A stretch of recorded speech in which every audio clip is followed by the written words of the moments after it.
should be apparent that time is very important to us Muslims. We calculate when we pray by reference to the position of the sun and your position in the world in relation to this. These times are known as Fajr, when the sky begins to lighten or dawn. Sunrise, the time when the first part of the sun appears above the horizon. Duhur, when the sun begins to decline after reaching its highest point in the sky. Asar, the time when the length of any object's shadow reaches a factor, usually 1 or 2 of the length of the object itself, plus the length of that object's shadow at noon. Sunset, the time when the sun disappears below the horizon. Maghrib, soon after sunset.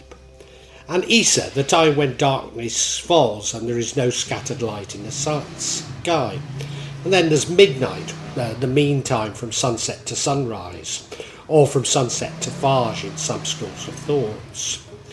So therefore not the same as midnight in using Western timing. Now, the calculation of these times does change slightly between differing Muslim traditions.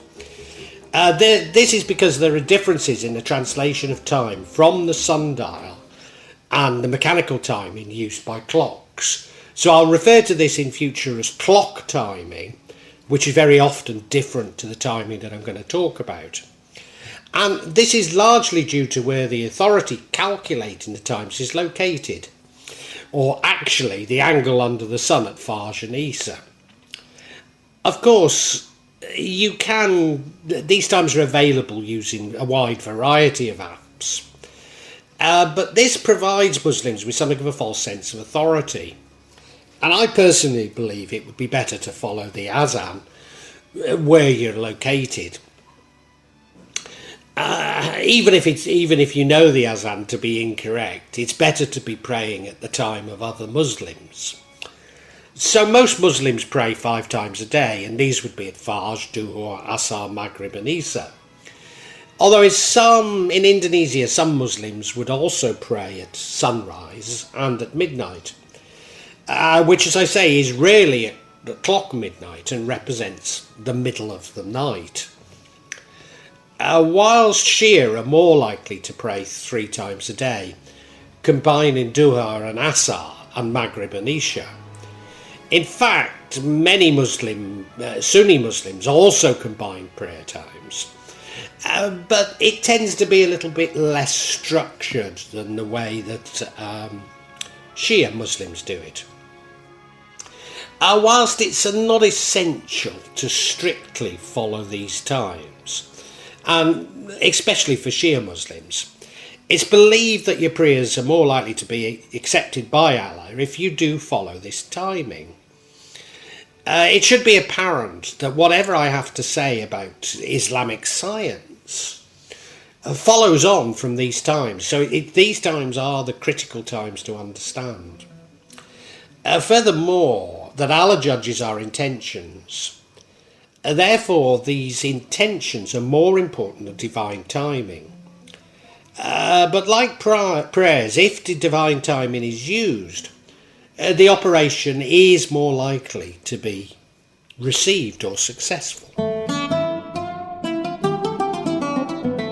Using the Ptolemaic cosmology, there are 7 planets. Actually, they're called stars, as these are seen as fixed stars. And these are listed in accordance to their distance from the Earth, which in the Ptolemaic cosmology is at the centre. So these are Saturn, Jupiter, Mars, the Sun, Venus, Mercury and the Moon. These planets are in a non-temporal plane, but below the Moon, including the Earth, is seen as temporal, i.e. we believe in time and place. Each of these planets is also governed by compression and expansion, and therefore either have harmonious or dialectical counterparts.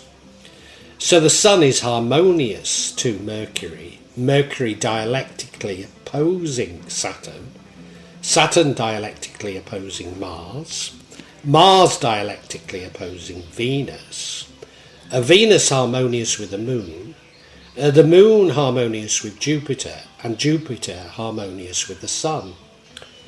Whilst the Western magical tradition ascribes different qualities to each of these planets, the most relevant Islamic science tradition would be derived from them with the divine names of Allah. So these would be the following. Saturn would be concerned with purity, sacredness, freedom from anxiety, completing things, letting go. And in terms of the body, the feet, Jupiter is about evident, divine life, abundance, and the belly. Mars, the witness, obedience, protection from aggression, the head and the uterus. The Sun, uniqueness, freedom from fear and delusion, facing up to things, and the pelvis. Venus, greatness, esteem, love, and the heart. Mercury, firmness, freedom from troubles, material gain, and the back. The moon, the supreme power, prevention of violence and harmness. Inspiration, and this is associated with the whole body. Nevertheless, the Western magical traditions are often merged with Islamic science to produce very different results to these.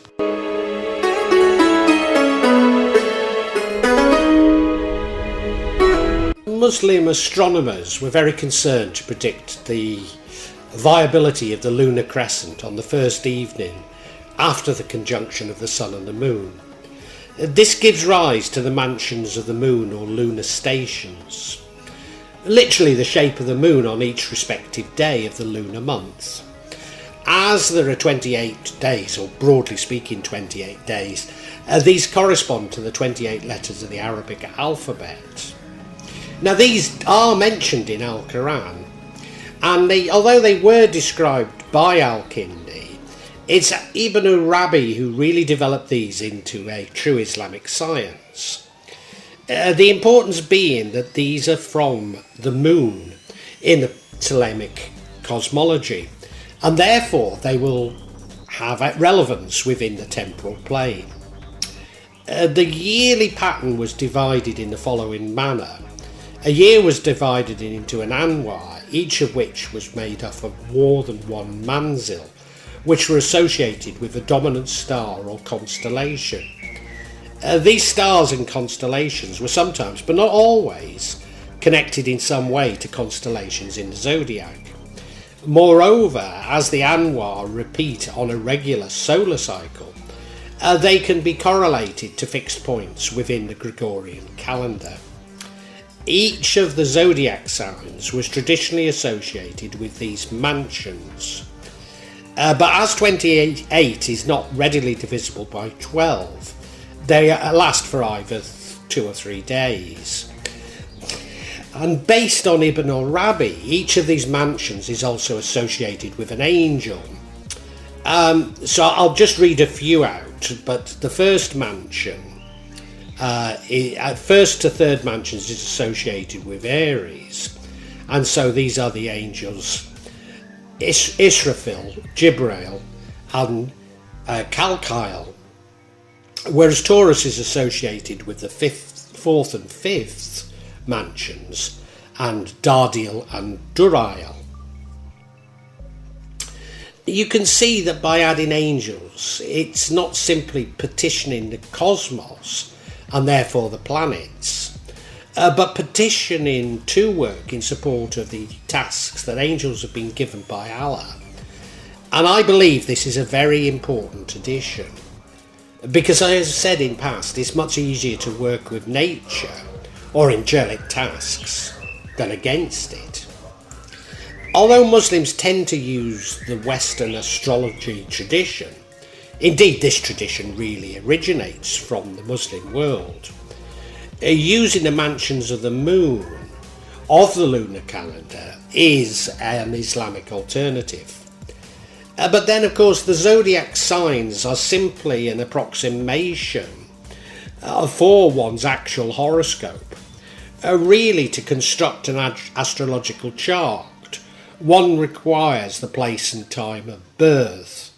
So what I'm saying is, although this may seem strange to people who are used to Western astrology, it isn't really. It is the basis, as I say, of Western astrology.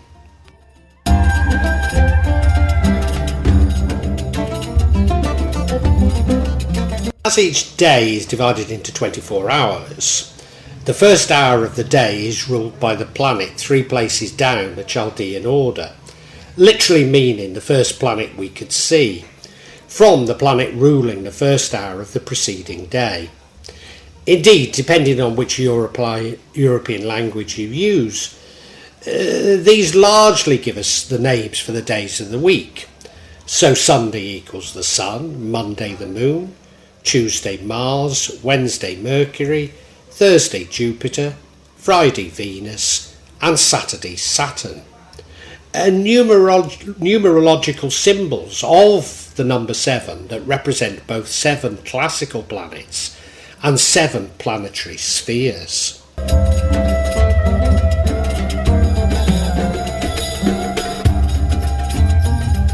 Particularly within the Western magical tradition, planetary timing is important. Often this is derived from the Lesser Keys of Solomon. In fact, there's a marked difference between Ayat al-Hakim and Shams al-Ma'arif, which is much less strict on divine timing, although the sort of Islamic science of divine timing is much more sophisticated. But what needs to be said is that a planetary hour is not the same as a mechanical clock hour.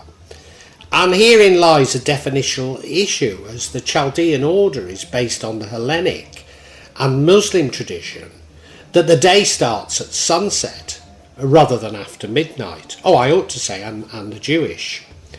Planetary timing is calculated by dividing the hours of sunset and sunrise by 12. So a planetary time can be much less or much greater than a clock hour, especially if you're a long way from the equator.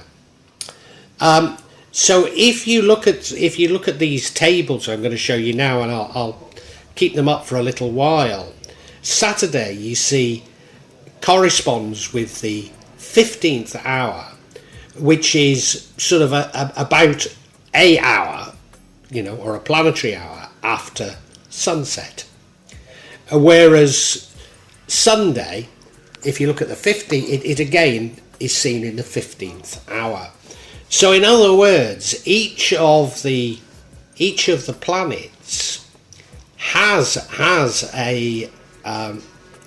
each of these 24 hours has a corresponding planet associated with it. And I'm going to leave it up.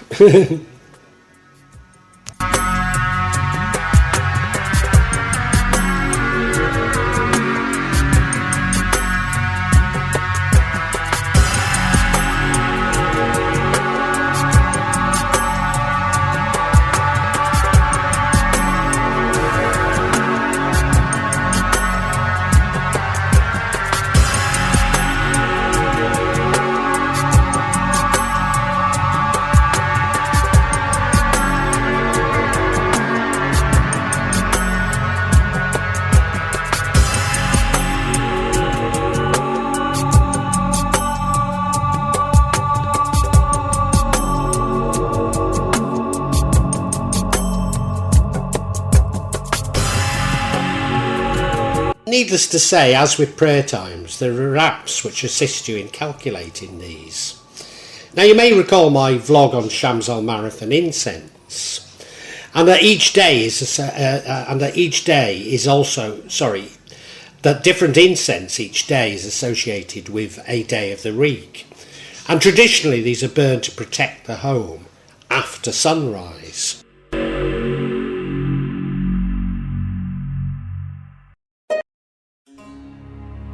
Shams al-Ma'arif, Al-Buni also adds seasons, attaching a different significance with each.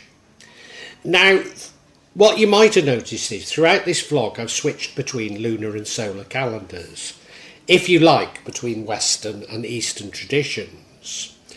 But the Western traditions of the solar calendar are also superimposed onto Islamic science. Therefore, in addition to the Islamic months, the Gregorian months may be used. Furthermore, the Western zodiac signs and their timing may be used in conjunction with the mountings of the moon. Indeed, it's often the coincidence of a particular planet and a sign in multiple correspondences that's believed to make your petitioning more powerful.